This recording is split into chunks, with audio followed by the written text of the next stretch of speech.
Atentos saludos, amigas y amigos de su programa Dialéctica, porque la verdad importa.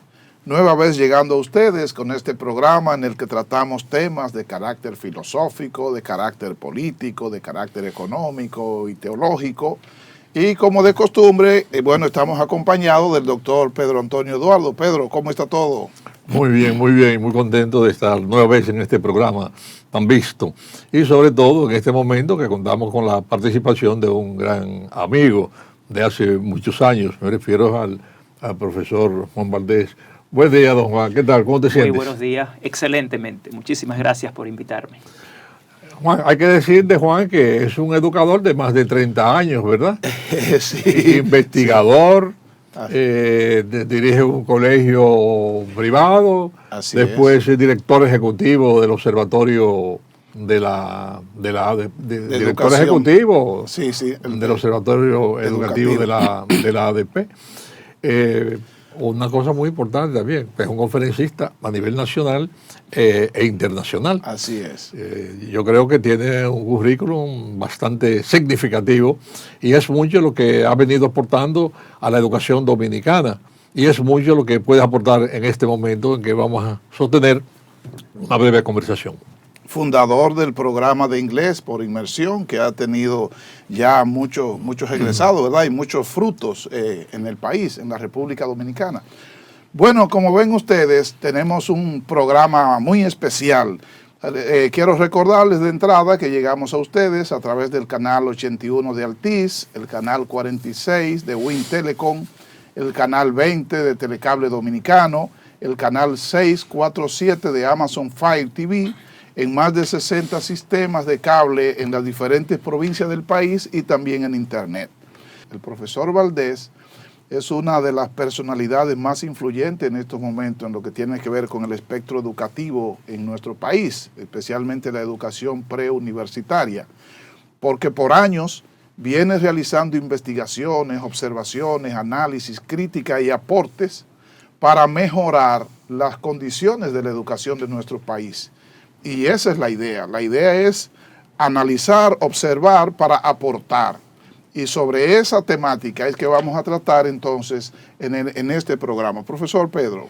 Sí, fíjate, hoy se habla de que hay dos grandes desafíos en la educación.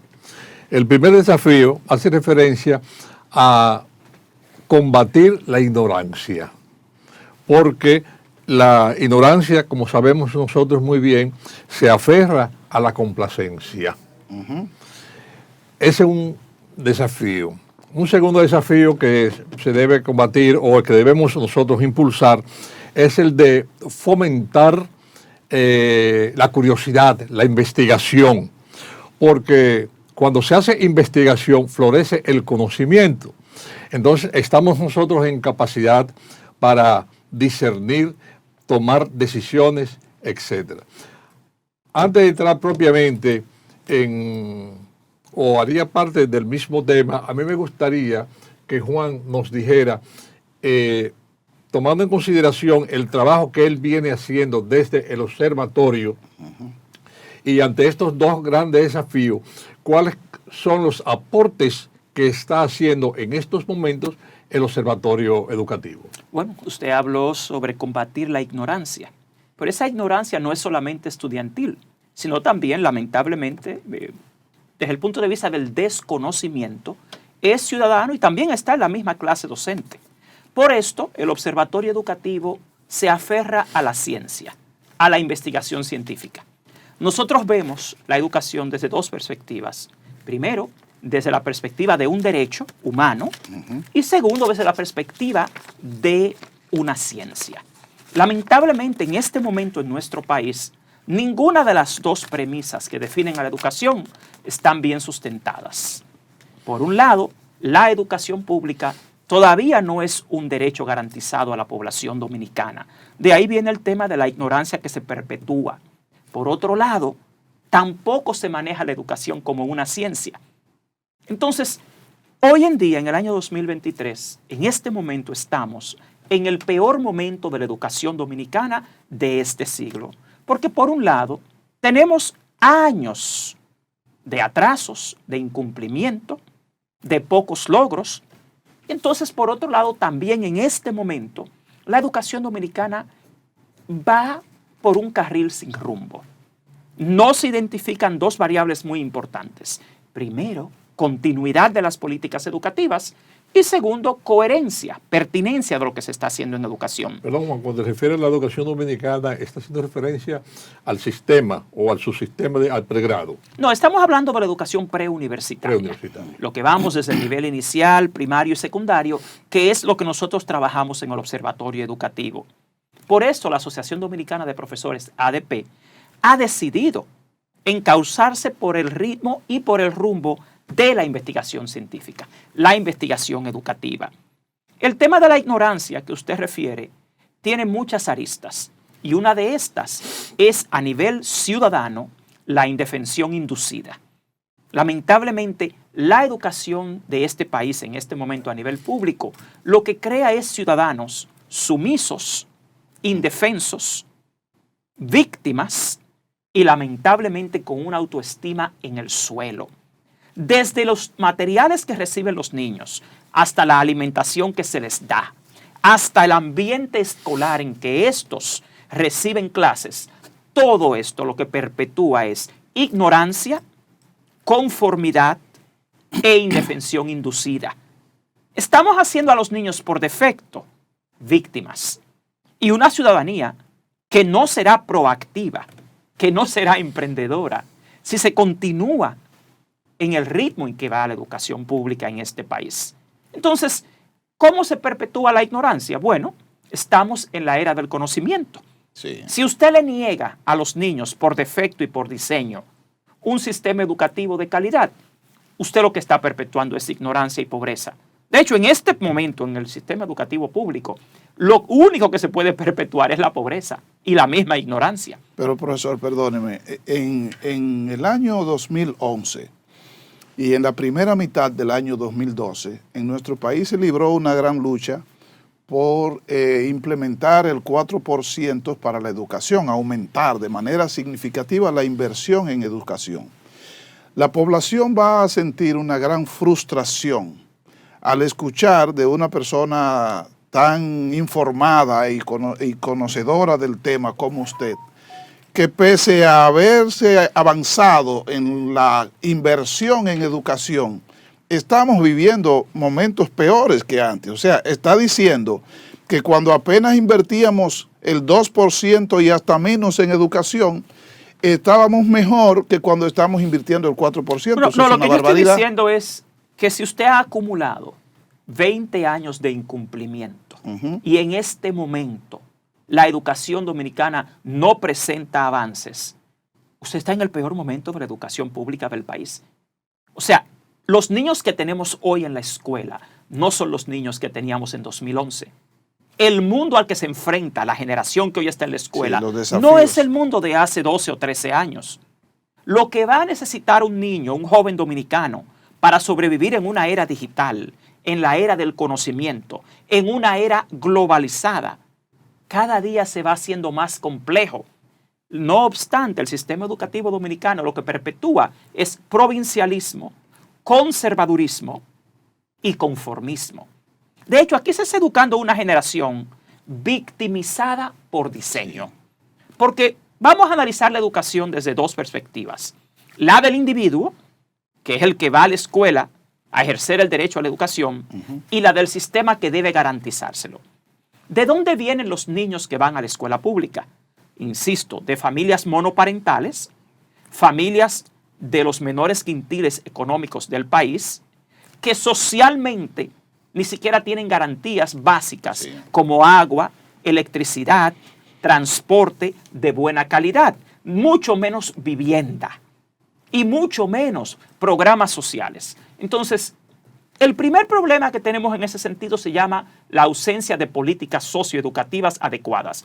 Ese sujeto que va a la escuela pública tiene un perfil. Ese es un tema antropológico. La educación y la antropología van de la mano. Si el sistema educativo por diseño no provee a ese individuo las condiciones necesarias para lograr el aprendizaje, usted lo que está es perpetuando, lamentablemente, el problema de la educación más y más cada día. Yo insisto en que acá el mayor problema de la educación dominicana es de gestión. Cuando tú hablabas, Juan, de que en 2011 luchamos para lograr el 4%, el 4% es una política acertada. El problema está en que las autoridades que lo han manejado han hecho un pésimo trabajo de su gestión. Claro que es necesario el 4%. De hecho, la Estrategia Nacional de Desarrollo a 2030 establece que al día de hoy debería ser un 6%. Sí. Si tú te vas a una escuela pública y tú analizas los componentes de lo que se llama el Manual Operativo de Centro Educativo Público y tú analizas básicamente la infraestructura escolar, verán la semana próxima que nosotros vamos a presentar este estudio que se llama Condiciones de Inicio del Año Escolar 2023-2024. Y les voy a dar algunas premisas de este estudio. Primero, la infraestructura escolar en este momento impide el fenómeno del aprendizaje en la escuela dominicana. Algo sencillo, el ambiente áulico. Comenzamos con la sobrepoblación escolar. Un aula de escuela pública por diseño debe tener 54 metros cuadrados y en esos 54 metros cuadrados deben interactuar no más de 30 niños. Lamentablemente, cuando usted analiza las estadísticas del sistema educativo, la mayor parte de las aulas dominicanas superan los 35, 40 y 45 niños por aula. Cuando usted va al tema de que el constructivismo social es el paradigma en el cual se sostiene la educación dominicana y que éste apuesta a la construcción social del aprendizaje, no a la transmisión individual de conocimiento de un maestro a un niño, usted se da cuenta que las prácticas constructivistas que requieren el diseño curricular dominicano son imposibles en una escuela pública.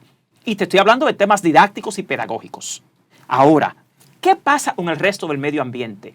Si la teoría del constructivismo social a lo que apuesta es precisamente a la construcción social del aprendizaje. ¿Es esto posible en un ambiente en el que ni siquiera hay buena iluminación? ¿En el cual no hay buena ventilación? ¿En el cual no hay insumos, medios y recursos para el aprendizaje?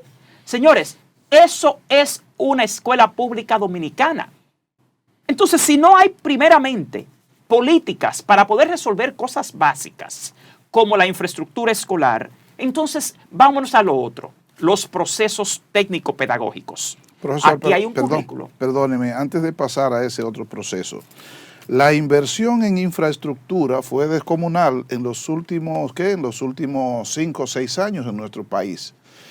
¿Cómo es posible que no se hayan tomado en cuenta esos aspectos que son prácticos, técnicos, para garantizar que no solamente se construyan aulas, sino que esas aulas que se construyen sean óptimas, pertinentes, adecuadas para una educación efectiva? Mira, hay un tema. Desgraciadamente, es la política, entre el problema, 2012 profesor. y 2020, aquí sí se agotó el presupuesto, por ejemplo, para construcciones escolares a total capacidad. Lamentablemente, solo se pudo construir el 70% de las aulas que fueron presupuestadas y que fueron pagadas. Wow. Aquí se dejó un déficit de un 30% de las aulas que hacía falta a 2020. Pero bueno, llegamos a 2020 y han pasado 3 años. Si no recuerdo mal, la ley 118-21 fue la que utilizó la Presidencia de la República para autorizar la terminación y conclusión de todos los centros que todavía hacían falta. Y hoy en día tenemos un déficit de más de 6,000 aulas. Entre 2020 y 2023 solo se construyeron 157 centros educativos de más de 500 que hacían falta. Entonces tú tienes ahora mismo un déficit de más de 6,000 aulas, sobre todo donde más hacen falta, en las zonas urbanas, en las regionales más pobladas, que son las regionales 08, 10 y 15. Sí. Y tú tienes regionales, por ejemplo, como la regional 12, donde tienes una sobrepoblación áulica en la zona este, enorme. Entonces, si tú ves el constructo que es la educación pública desde el punto de vista del individuo, insisto, primero, no se ha tipificado y no se ha diseñado el sistema educativo adecuadamente para darle garantía de servicio educativo a ese individuo que es el niño que va a la escuela pública, por la ausencia de políticas socioeducativas. Pero la educación, Juan. Entonces resulta que esto era desconocido para el Ministerio de Educación. Es que una cosa es lo que se dice, Pedro Eduardo, y otra cosa es lo que se hace. Juan pregunta, pero si tenemos el 4%, y esto que Juan Valdés está diciendo, esencialmente es algo básico, inclusive está en las normativas. ¿Por qué no se ejecuta? Porque el principal problema que tiene actualmente el Ministerio de Educación es de gestión. Tenemos autoridades que no son especialistas en educación escolar. Tenemos autoridades que no tienen experiencia en el mundo escolar, sino que vienen del mundo universitario y que llegan a una función pública a aprender y a entender cuál es el problema, lo cual, en mi opinión, como ciudadano, es una violación a la Ley de Función Pública 4108, que te dice que si usted ocupa una función pública, usted debe tener un perfil que sea el adecuado para ejercer esa función. Pero entrando a ese tema que usted refiere, aquí, señores, hace 11 años que el problema no es dinero en educación, que el problema es ineficiencia, la gestión de los recursos humanos, la gestión financiera, la gestión del control de calidad, la supervisión y el acompañamiento y la gestión técnico-pedagógica, que son las cuatro que conforman la gestión educativa del Ministerio de Educación, no ha sido bien manejada. Si a eso tú le sumas temas ya como la formación y capacitación del magisterio, tú le sumas a eso la investigación educativa, tú le sumas a eso algo tan básico como la alimentación escolar, y también el bienestar magisterial, todas están en el suelo. ¿Por qué? Porque lamentablemente el problema es de gestión. No tenemos autoridades en el Ministerio de Educación expertas en educación escolar. Juan, pero estos temas, por ejemplo, los resultados de estas investigaciones que ha hecho el observatorio son conocidos por la ADP muy bien. No, y son conocidos por las autoridades, Pedro Eduardo. Nosotros, por ejemplo, miren algo acá. Este estudio, que se llama Estado de la Educación Pública de la República Dominicana, se entregó al presidente de la República, al ministro de Educación. Nosotros, desde la Asociación Dominicana de Profesores, en el Observatorio Educativo, invitamos a todos los gremios, invitamos al ministro y a todos los viceministros a la presentación de este estudio, lo socializamos y nosotros produjimos 13 propuestas. Nosotros produjimos 13 propuestas, ¿para qué?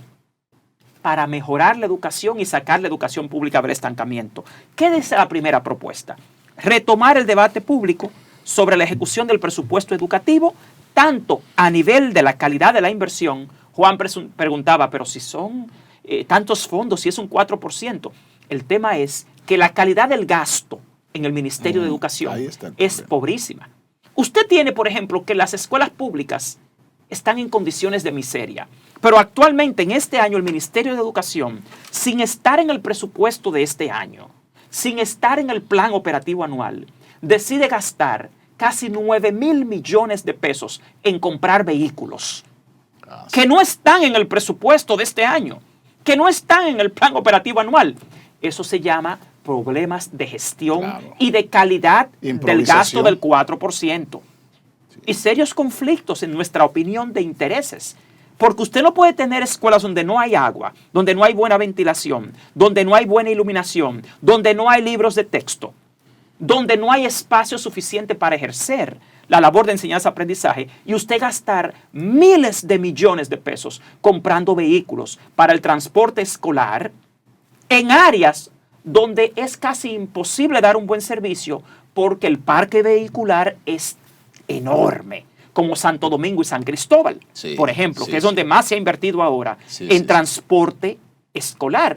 Y nosotros nos preguntamos también como académicos y maestros y directores de escuelas, ¿y la prioridad en este momento es el transporte escolar? ¿Y cómo es que el ministro de Educación decide de la nada destruir la garantía de libros de texto para los niños? Porque dice él que a él se le prendió un bombillo y él decidió que el ministerio debía hacer sus propios libros. Y se quería ahorrar supuestamente 4,000, 5,000 millones, que era una total falsedad, y no se lo quiere ahorrar a los 9,000 millones de pesos que gasta en vehículos. Y hoy en día los niños no tienen los libros de texto que necesitan. Eso se llama un problema de calidad del gasto, es un problema de gestión. Es que en este momento la educación pública anda manga por hombro porque no tenemos un equipo en el Ministerio de Educación especialista en educación escolar 1, y tampoco con la pericia necesaria para entender qué hace falta. Por otro lado, Usted tiene en el Ministerio de Educación dos ministerios. Pero antes, Juan, el ministro no está solo, ni si es solo, hay un Consejo Nacional de Educación. Sí. La ADP hace parte de ese Consejo de Educación. Pero Pedro ¿Qué Eduardo, papel juega ese consejo? bueno, vamos a hacer algo bien sencillo.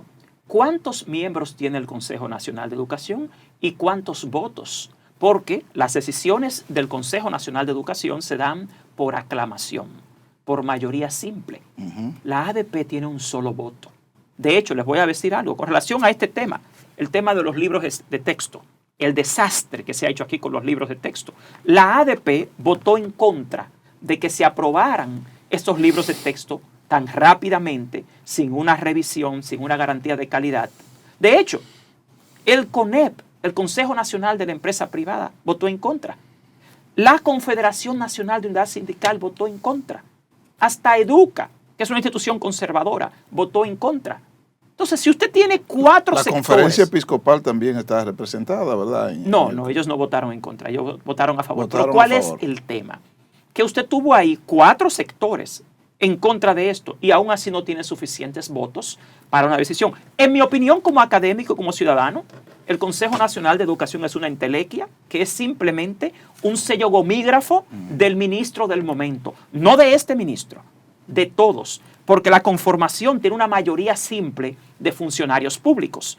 Entonces, las decisiones del Consejo Nacional de Educación siempre va a ser o siempre van a ser las que decida el gobierno y el ministro del momento. Sí, ahí no hay espacio para otros sectores, para poder incidir.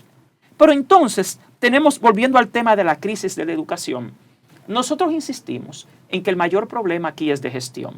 Porque el ministerio, usted lo puede ver desde muchas perspectivas.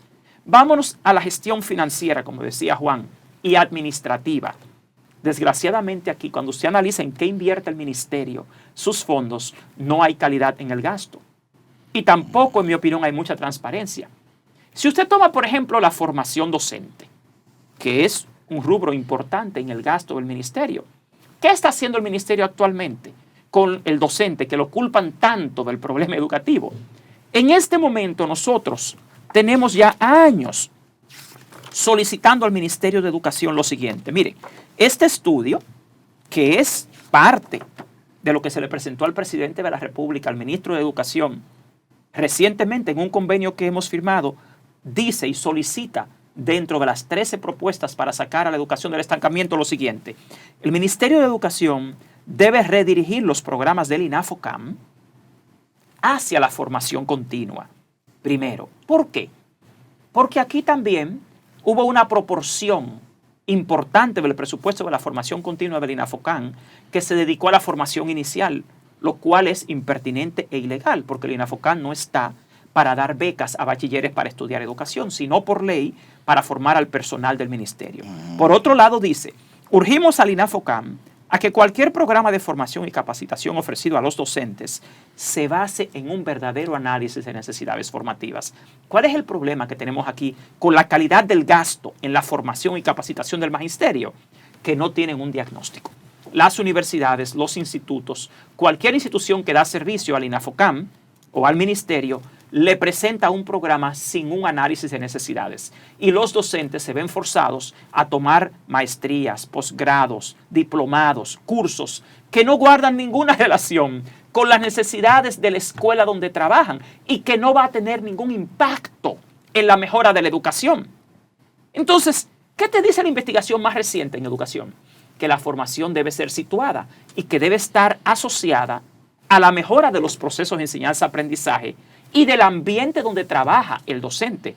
Una maestría en neuropedagogía suena muy bonita, sí, pero no tiene ningún impacto, quizás, en las necesidades de quienes son becados para tomarla. Porque quizás lo que más necesitan esos docentes son destrezas como, por ejemplo, sobre cómo manejar grupos grandes de clase, cómo manejar el aprendizaje cooperativo, el aprendizaje colaborativo, cómo manejar la disciplina, cómo manejar una población estudiantil que atraviesa, por ejemplo, una serie de crisis existencial.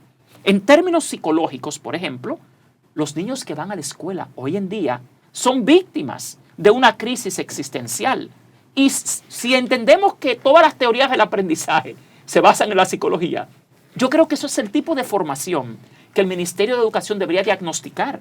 El Ministerio de Educación debería saber qué necesitan de verdad aprender Obviamente sus docentes para mejorar el aprendizaje, no simplemente para tener un título. Entonces, en conclusión, en términos de la calidad del gasto en la formación docente, no hay un análisis de necesidades formativas que lleve a través de esa formación a mejorar lo más importante, el aprendizaje del niño y de la niña. Profesor Pedro, por en ese favor. sentido, sería interesante que Juan nos diera a conocer, o diera a conocer al pueblo dominicano, sobre todo, no diría a los maestros únicamente, sino al pueblo dominicano. Sí, sí. Es decir, las autoridades y el pueblo en general, porque todos necesitamos conocer realmente cuáles han sido las propuestas que ha presentado el observatorio ante esta situación tan difícil por la que atraviesa el sistema educativo dominicano. Bueno, si vamos a hablar del pueblo dominicano, si yo quisiera, como director del Observatorio Educativo, expresarle al pueblo que sus hijos y ustedes tienen un derecho a la educación, un derecho constitucional, un derecho humano, y que actualmente, lamentablemente, las condiciones en que opera el Ministerio de Educación de la República Dominicana constituyen una negación de facto al derecho a la educación. No hay condiciones en las escuelas públicas dominicanas, ni operativas, ni de insumos, ni siquiera de pertinencia y relevancia curricular para lograr procesos conducentes al aprendizaje. Y esto debe ser una alerta para todo el pueblo dominicano. Sí. Porque este es un derecho humano y un derecho constitucional que va a significar la garantía o no de sobrevivencia de la generación de niños y niñas que hoy tenemos en el país. E inclusive va a tener un impacto enorme en la perpetuación del subdesarrollo en el país o en que podamos avanzar de alguna forma. Entonces, el Observatorio Educativo ha hecho recomendaciones puntuales al Ministerio de Educación, a la Presidencia de la República, al gobierno dominicano. Y para eso firmamos un convenio, la Asociación Dominicana de Profesores y el gobierno. Y quisiera mencionarle algunos de ellos. Por ejemplo, hoy en día es bueno que ustedes sepan que solo el 25% de los niños en edad preescolar tienen garantía y acceso a la educación inicial. 25%. Eso es un escándalo serio. ¿De cuántos Inclusive, le voy a decir niños algo. estamos hablando? Estamos hablando de más de 100,000 niños, por ejemplo, que actualmente en el nivel inicial tuvieron que recurrir a una oferta que no es pública por la falta de cupo, de cobertura. Si usted analiza que entre 2020 y 2023, las escuelas públicas en el nivel inicial solo crecieron en un 33% versus el sector privado que creció en un 300%.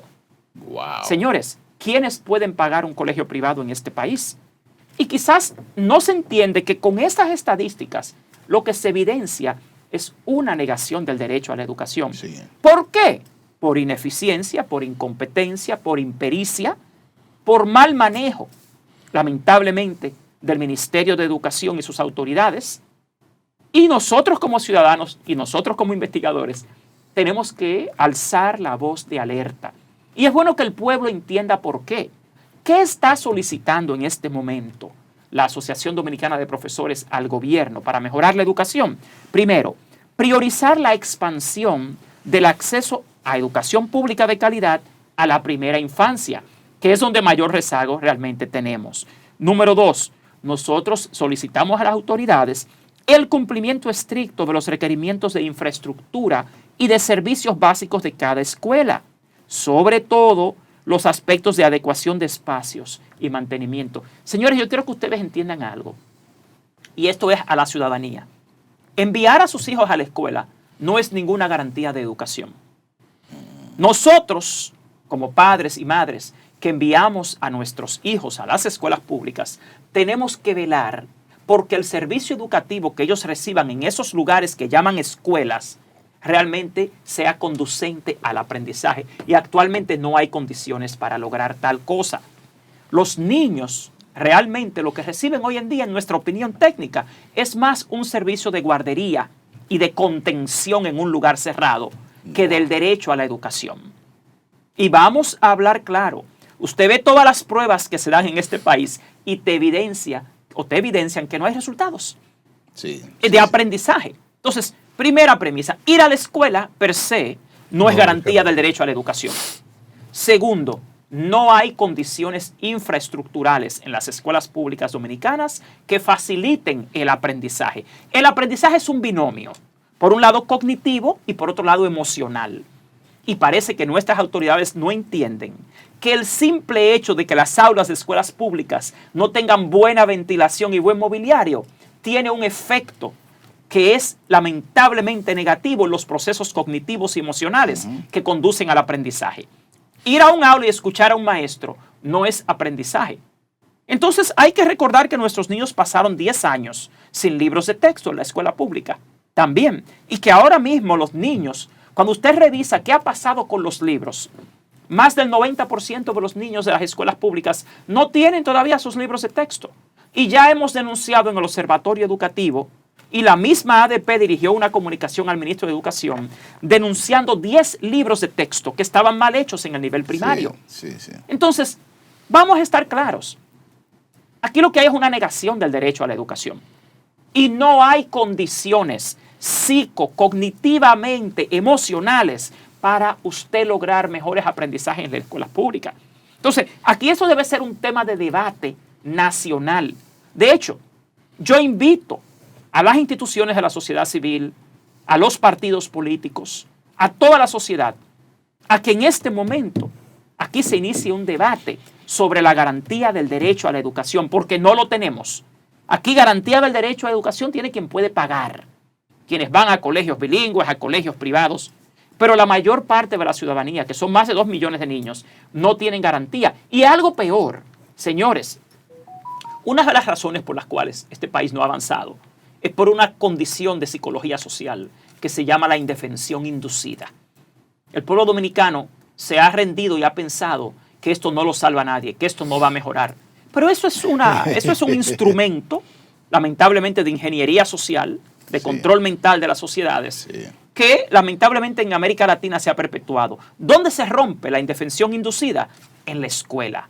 Pero si en la escuela tú tienes a un niño en condiciones paupérrimas, el niño va a asumir que su destino eterno será el de la pobreza. El niño está asumiendo que él no tiene derecho a una educación de calidad, porque el niño lo han acostumbrado a ir a una escuela pública donde de desayuno le dan una masita o un pan de agua 5 días a la semana con un cuartillo de suero de leche o de leche saborizada. Por un lado, la nutrición no le permite aprender, la desnutrición. Y por otro lado, está el tema de la calidad alimenticia. Estamos educando niños propensos a la obesidad o a la diabetes por la sobrecarga de azúcares. Y algo más increíble, la hiperactividad. En una generación que por naturaleza es hiperestimulada. Entonces, cuando hablamos de educación, señores, no nos engañemos. Primero, la educación no es ir a la escuela. Segundo, en las escuelas públicas dominicanas no existen condiciones para lograr aprendizajes significativos. ¿Por qué? Porque también el aprendizaje se da en un ambiente que por definición y condición debe ser conducente al aprendizaje. Y eso no existe en las escuelas públicas. Juan, ¿perdón? ¿Podemos generalizar realmente eso? Bueno, por eso es que en la escuela dominicana, en la escuela pública no hay aprendizaje. No hay condición para generar aprendizajes significativos. Hay que entender qué es el aprendizaje significativo. Eso es parte de los resultados de es lo que revelan los estudios. Por ejemplo, le voy a explicar algo. Nuestro último estudio, para hablarle un poquito de la naturaleza de este. Aquí tenemos un estudio con una muestra analizada correspondiente a 569 centros educativos, distribuida en las 18 regionales educativas del país, con 117 distritos escolares, con una matrícula de 215,000 estudiantes y 12,094 docentes participantes. Es una muestra aleatoria, representativa, estratificada del universo nacional de escuelas públicas. Entonces, cuando usted va y usted se pregunta, vamos a ver, ¿cómo están las aulas de las escuelas públicas a nivel general? Usted se da cuenta que el diseño curricular dominicano define un ambiente o espera que el niño se desenvuelva en un ambiente que posibilite Propicio, procesos conducentes al aprendizaje. Pero cuando usted va a la escuela, ese ambiente no existe. Entonces, si vamos a la teoría del aprendizaje, en la cual se sustenta el currículo, que es el constructivismo social, usted se da cuenta que es imposible crear procesos significativos de aprendizaje en un ambiente donde emocionalmente ya hay un impedimento. Recuerde que el aprendizaje se da a través de la estimulación sensorial. Y, por ejemplo, la memoria juega un rol esencial en el aprendizaje. ¿Y cómo funciona la memoria? A través de la estimulación sensorial. Usted lo que más recuerda es lo que más emoción le provoca. Entonces, ¿qué pasa con el aprendizaje en la escuela pública? ¿Cuáles son las emociones que se dan en las escuelas públicas? Pedro Eduardo, Juan, yo les he dicho que lamentablemente el problema de la actual gestión del Ministerio de Educación es que no maneja la educación como una ciencia y la conciben quizás como una dádiva. Entonces, la parte técnica de la educación, de cómo se da el aprendizaje, aquí se ha ignorado. Aquí le han hecho creer al pueblo que darle educación es abrirle una escuela, ponerle un profesor y darle uno que otro material. Pero eso científicamente es un disparate. O sea, el aprendizaje no tiene nada que ver con eso. Vamos a estar claros. Estamos en una era muy avanzada del ser humano. Y yo insisto, Pedro Eduardo y Juan, en que entendamos quién es el niño que va a la escuela pública. Quién es ese sujeto que, a pesar de ser pobre, por la era digital en que vivimos, es un individuo hiperestimulado, que cuando va a la escuela no encuentra ningún atractivo, porque el mundo fuera de la escuela es mucho más atractivo y estimulante que el centro educativo. Entonces, una escuela que quiera lograr aprendizaje en esta era debe tener mínimamente las condiciones infraestructurales para lograr atraer a un niño, que el niño no entienda que simplemente ir a la escuela es obligatorio. ¿Por qué la gente habla tanto de Finlandia como un modelo educativo? Señores, vean cuál es el ambiente de aprendizaje en esos países. ¿Qué es lo que se ofrece al niño? Aquí creen que el niño tiene la obligación de estudiar y eso es falso. El niño lo que tiene realmente en la escuela, lo que debe dársele es la oportunidad de aprender. Y si el sistema educativo, en términos infraestructurales y en términos de procesos pedagógicos, enseñanza, aprendizaje, no lo provee correctamente el sistema educativo, no lo provee el ministerio, no lo facilita, aquí tenemos una escuela arcaica, aquí tenemos una escuela obsoleta. Nosotros en pedagogía, en filosofía educativa, le llamamos la escuela vieja. Y usted se pregunta, ¿pero cómo? Si estamos en la era digital, en la era del conocimiento, si le dieron computadoras. Pero usted no hace nada con darle computadoras si usted no tiene en estas programas, procesos, entrenamiento, seguimiento, evaluación, mantenimiento. Por no hablar del tema del mito de que la tecnología realmente no garantiza aprendizaje. Entonces, acá en la escuela pública, lo que tenemos es una farsa. Nosotros desde el Observatorio Educativo vemos la educación pública como una gran farsa. Entonces también como una negación del derecho al aprendizaje, porque para haber aprendizaje tiene que haber condiciones conducentes al aprendizaje. Y esas condiciones son multifactoriales. Por un lado, tú tienes que tener claro quién es ese niño y esa niña. En qué época de la historia, en qué momento de la historia ese niño está viviendo y cuál es el perfil de un ciudadano del mundo en este momento, en la niñez y en la adolescencia. ¿Qué le atrae? ¿Qué le provoca interés? Señores, el requisito básico del aprendizaje, ¿sabe cuál es? Querer aprender. Bueno, entonces, si eso no se provoca, si no hay un ambiente, procesos, voluntad, entonces aquí parten de principios arcaicos de educación. Como que el niño tiene que ir a la escuela a estudiar. No, el niño va a la escuela a aprender, no a estudiar. El estudio es uno de los procesos que pueden llevar al aprendizaje. Entonces, insisto, hay mucho discurso, hay mucha propaganda, pero cuando usted lee en el fondo, no hay coherencia. Los programas que se ofrecen a los docentes no se basan en necesidades identificadas, sino en fadismo educativo, lo que está de moda. Vamos a hablar de robótica, vamos a hablar de neurociencia. Pero señores, una escuela pública una escuela pública que ni siquiera tiene agua, una escuela pública que ni siquiera tiene ventilación, una escuela pública donde tú tienes 40 y 50 niños en el nivel primario, donde solo caben 30 o 25. Una escuela pública que ni siquiera tiene libros. Y si tiene algunos, no son buenos. Entonces, eso es una farsa. Y yo creo que es hora de que el pueblo dominicano realmente despierte y exija el derecho que tiene a una educación de calidad, que es constitucional, y que haya un debate nacional, pero no de los mismos grupos, porque le voy a explicar algo. Aquí hay algo muy, muy particular, pueblo dominicano. Las mismas instituciones que por años han sido supuestamente veedoras de la educación son contratistas del Ministerio de Educación. Y la misma persona, profesor. Y los mismos grupitos. Desde el año 1992, desde el inicio del plan decenal hasta hoy día, estamos viendo a la misma persona. Pero señores, usted tiene hasta un grupo alrededor del despacho de gente que pasó por el Ministerio de Educación y no logró nada. Hoy en día queriendo incidir en las decisiones educativas. Sí, son los asesores. Entonces, yo creo que esta generación de ciudadanos y nosotros, los maestros, bueno, yo les debo decir algo. El sindicato de maestros está en este momento en una etapa de transformación. Porque ya el sindicato de maestros se decidió a tener una incidencia técnica en la educación. Y también una vocería proactiva, una defensoría del derecho a la educación. Antes aquí se acusaba a la ADP de que solo quería que le aumentaran el sueldo a los maestros. Pero la ADP desde el año 2019, cuando se creó este observatorio educativo, lleva ya años haciendo propuestas, haciendo reclamos de condiciones para mejorar el aprendizaje y el derecho de los niños, no para aumentar el sueldo a los maestros, no. O sea, la ADP como sindicato, en este momento lo que más está invertida e involucrada es en la calidad de la educación. Eso realmente nos llena de gran alegría, porque nosotros entendemos que la ADP juega un papel básico, no es la única, porque son muchos los factores, un problema multifactorial, como tú bien has dicho, Juan, la calidad de la educación. Sí.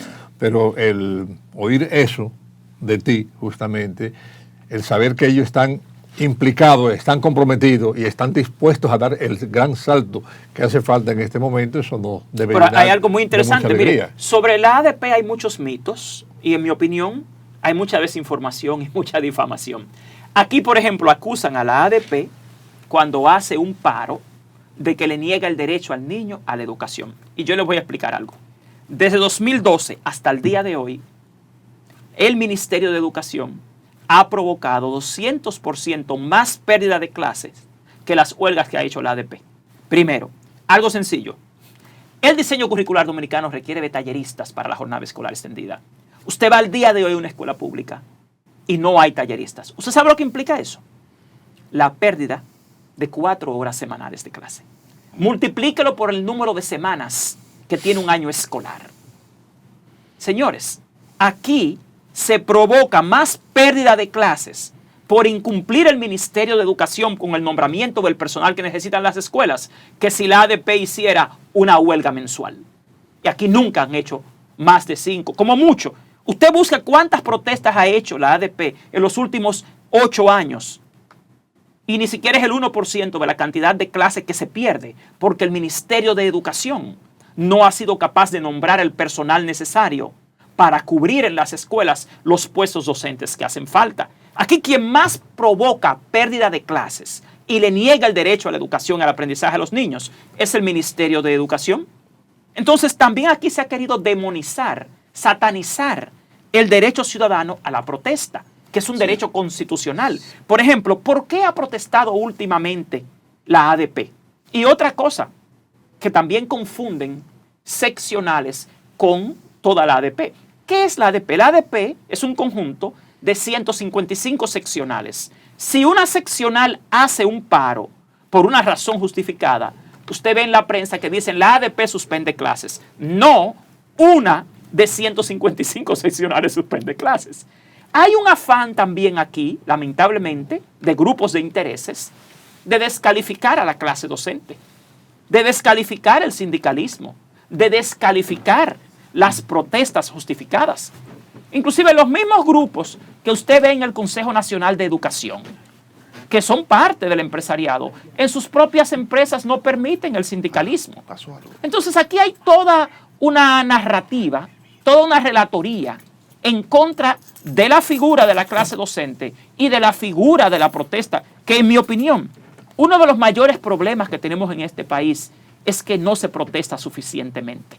Al pueblo dominicano lo han sumido, lo han alienado en la indefensión inducida desde el punto de vista de la psicología social. Entonces, cuando venimos al tema del sindicato de maestros, señores, busquen quién está proponiendo aquí transformaciones en la educación.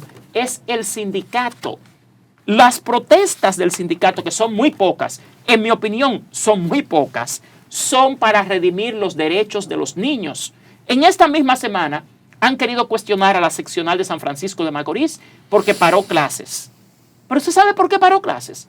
Porque se está envenenando a los niños cuando se está fumigando cerca de las escuelas día tras día y los docentes y los niños se intoxican. Se hacen 30 reuniones con el Ministerio de Educación y no se resuelve nada. ¿Dejamos que se intoxiquen los niños? ¿Dejamos que se intoxiquen los maestros? Claro que no. Yo creo que el pueblo dominicano debe salir de esa trampa de la indefensión inducida, porque la protesta, siempre que es legítima, es un derecho humano. Y yo les insisto, por lo que protesta la ADP, en un 95% cuando lo hace, es por el derecho al aprendizaje y el derecho de los niños.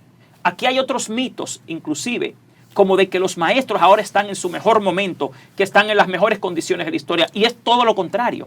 Cuando un maestro va a una escuela donde no tiene un salón de profesores, donde no tiene un solo espacio de horas no lectivas de receso, donde no tiene a veces ni espacio para comer, donde tiene que dar 35 de 40 horas de clases continuas. Señores, la cantidad de enfermedades que tienen los maestros hoy en día por el estrés y por las pobres condiciones laborales que tienen es enorme. Y si vamos a hablar del pago, hay otro mito, que los maestros ahora ganan mucho más que antes. Eso es falso.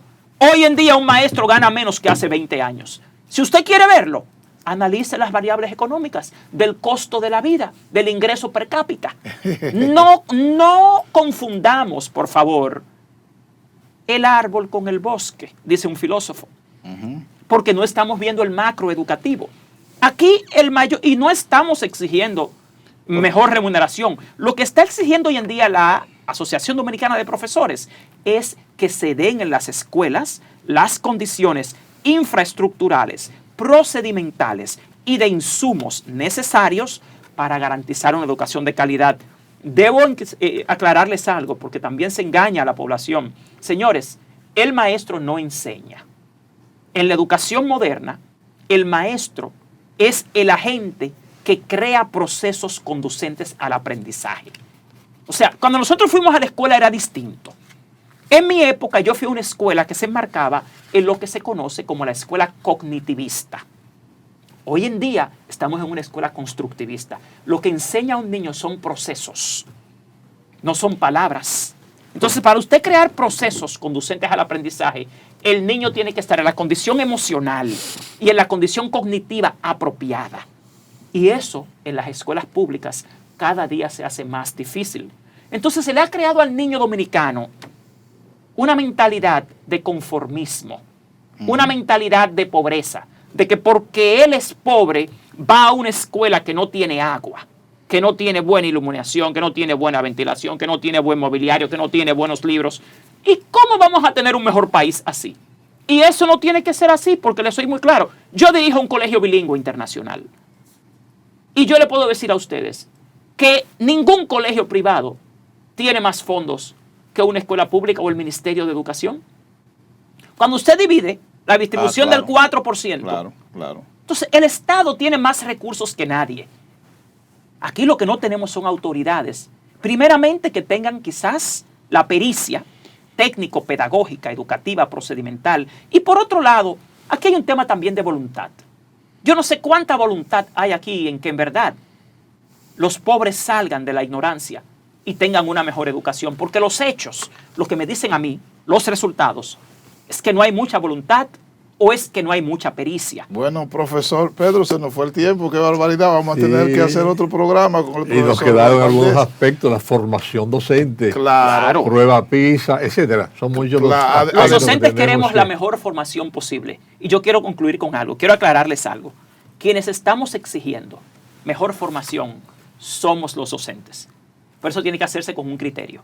E insistimos en solicitar al gobierno dominicano, a las autoridades, que antes de abrir cualquier programa de formación docente, haya un diagnóstico de las necesidades que tienen los docentes. Porque si no es un dispendio de dinero. Vamos a hacer un programa, profesor, para discutir esas afirmaciones que usted hace y que hace la ADP. Nosotros tenemos ahora que analizarla y discutirla y contrastarla, porque hay muchas opiniones diferentes que probablemente no tienen fundamento, pero es necesario para que la gente también se aclare. Pero bueno, llegamos al final de nuestro programa, Pedro. Darle las gracias al profesor Juan por habernos acompañado en esta dialéctica y será hasta una próxima entrega. Por favor, Pedro, despide el programa.